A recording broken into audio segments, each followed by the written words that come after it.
दोस्त को दौलत की निगाह से मत देखो। वफ़ा करने वाले दोस्त अक्सर गरीब हुआ करते हैं। जो शख्स तुम्हारा गुस्सा बर्दाश्त कर ले और साबित कदम रहे, वो पक्का दोस्त है।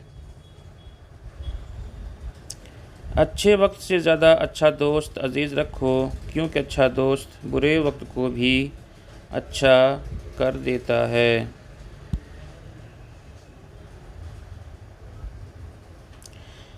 100 दोस्तों से बेहतर वो एक दुश्मन है जो दिल में नफ़रत तो रखता है लेकिन मुनाफ़िक़त नहीं करता। किसी पर भरोसा करो तो आखिर तक करो। आखिर में या तो एक अच्छा दोस्त मिलेगा या अच्छा सबक।